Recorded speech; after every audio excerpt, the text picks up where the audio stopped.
नमस्कार, मी doctor Pooja Pol, consultant fetal medicine, सोनोफिज क्लिनिक, अहिल्यानगर. जेव्हा आम्ही सोनोग्राफी करतो, आईशी बोलतो, त्यावेळेस मला असं जाणून आलं, की आईला खूप उत्सुकता असते, की पोटातल्या बाळाची आता किती साईज झाली असेल, त्याचे कुठले अवयव आलेले असतील, आलेत की नाही आलेले आहेत, बाळ आता ऐकू शकतंय का, माझ्या बोलण्याला ते रिस्पॉन्ड करतंय का, त्याला मी बोलते ते ऐकू जातंय का, आणि बाळाची हालचाल कशी आहे किंवा कसं ते किक करतंय मला, ह्या सगळ्या गोष्टींविषयी आईला फार उत्सुकता असते.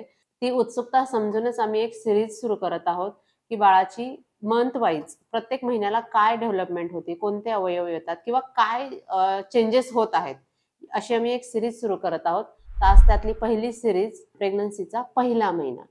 तर आपल्याला पहिल्यांदा हे समजून घ्यायचं आहे, की प्रेग्नन्सीचं कॅल्क्युलेशन कसं होतं. तर प्रेग्नन्सीचा पहिला महिना हा मागच्या महिन्यातल्या पाळीच्या पहिल्या दिवसापासून मोजला जातो. म्हणजे सपोज जर माझी पिरियडची डेट 1 एप्रिल आहे आणि मला 1 मेला पिरियड नाही आलेत आणि मी टेस्ट केली आणि टेस्ट पॉझिटिव्ह आली, तर माझी डिलिव्हरीची डेट किंवा जे प्रेग्नन्सी कॅल्क्युलेशन आहे ते 1 एप्रिल पासून असतं, ना की 1 महिन्यापासून. बरोबर. तर आपल्याला आता प्रेग्नन्सीचा पहिला आठवडा म्हणजे पाळीनंतरचा पहिला आठवडा असं समजून घ्यायचं आहे.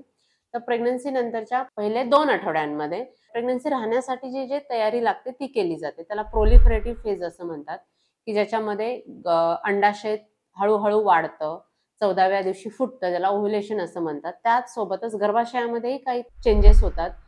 जो गर्भाशयाचा आतला थर असतो त्याची थिकनेस जी असते ते वाढत वाढत जाते. तिथे असे हार्मोन्स तयार होतात, की बाळ राहिल्यानंतर त्याला न्यूट्रिशन भेटेल. हे झालं पहिल्या 2 आठवड्यांमध्ये. आता तिसऱ्या आठवड्यामध्ये काय होतं, 14व्या दिवशी ओव्ह्युलेशन झालं. ओव्ह्युलेशन झालं म्हणजे काय, तर अंड फुटलं. तर त्याच वेळेस जर अंड आणि स्पर्म भेटले तर बाळ तयार होतं. त्याला आपण कन्सेप्शन असं म्हणतो. तर हे कधी होतं, 14व्या दिवशी. काही महिलांना 15 ते 16व्या दिवसापर्यंत पण होऊ शकतं. जे हे कन्सेप्शन आहे ते फॅलोपियन ट्यूबमध्ये होतं, म्हणजेच गर्भाशयाला ज्या गर्भनळ्या जोडलेल्या असतात त्याच्यामध्ये होतं आणि छोटासा असा झायगोट तयार होतो. आता हा झायगोट ट्यूबमध्ये बनलेला आहे. तो हळूहळू हळूहळू गर्भाशयामध्ये येतो.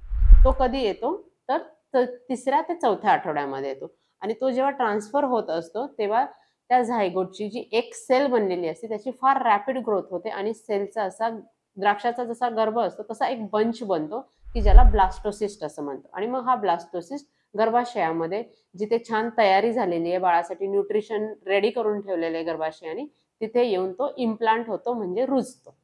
तर हे पहिल्या 4 आठवड्यामध्ये बाळाचं गर्भ तयार होणे, त्याचं ट्रान्सफर ट्यूबमधून युट्रसमध्ये होणे, हे चेंजेस होतात. सोबतच जेव्हा तो गर्भ बनलेला आहे आणि जो ट्रान्सफर होते त्याच वेळेस काही बाळाच्या मेन म्हणजे ब्रेनच्या नर्वस सिस्टीममध्ये तयारी चालू असते. बाळाचं ब्रेन, स्पायनल कॉर्ड, ज्याला आपण न्यूरल ट्यूब असं म्हणतो, त्याचं इंडक्शन होतं. हे इंडक्शन होण्यासाठी फोलिक ऍसिड हे महत्वाचं न्यूट्रिशन खूप गरजेचं असतं. जर ते नसेल तर या फेजमध्येच जर फोलिक ऍसिड डेफिशियन्सी झाली किंवा आईला फीवर आला किंवा काही इन्फेक्शन झालं तर गर्भ चांगला तयार होत नाही. आणि फोलिक ऍसिड डेफिशियन्सी असेल तर न्यूरल ट्यूब डिफेक्ट म्हणजे बाळाचे ब्रेन आणि स्पायनल कॉर्ड प्रॉब्लेम तयार होतात, पण ते आपल्याला 3ऱ्या-4थ्या महिन्यामध्ये दिसू शकतात. पण हे तयार मात्र पहिल्या 4 आठवड्याच्या आधीच त्यांचा प्रोग्राम बनलेला असतो. त्यामुळे जरी आपल्याला माहिती नसतं की आपण प्रेग्नंट आहोत, त्याच्या अगोदरच बाळाचा ऑलरेडी प्रोग्राम, फ्युचर, त्याचे जीन्स हे सगळं रेडी तयार झालेलं असतं. त्यामुळे प्रेग्नन्सी ठेवायची असेल तर ती छान प्लॅन करून ठेवणं गरजेचं आहे. तसंच पहिल्या 4 आठवड्यामध्ये बाळाची उजवी आणि डावी साईड डिसाईड होते, की ज्याला लॅटरॅलिटी असं म्हणतात.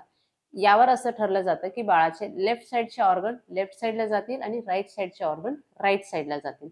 काही प्रेग्नन्सीजमध्ये डावी साईडचे ऑर्गन उजवीकडे सापडतात, उजवीकडचे ऑर्गन डावीकडे सापडतात. तर हा जो प्रॉब्लेम आहे आपल्याला अर्लिएस्ट म्हणजे 12 आठवड्यामध्ये डिटेक्ट करू शकतो, कारण हा प्रोग्राम ऑलरेडी 4 आठवड्याच्या अगोदरच डिसाईड झालेला असतो. तर आज आपण पाहिलं, की पहिल्या 4 आठवड्यांमध्ये काय काय चेंजेस होतात आणि काय तयारी होते. पुढच्या व्हिडिओमध्ये आपण पुढच्या महिना म्हणजे 4 ते 8 आठवड्यामध्ये काय चेंजेस होतात हे बघणार आहोत. धन्यवाद.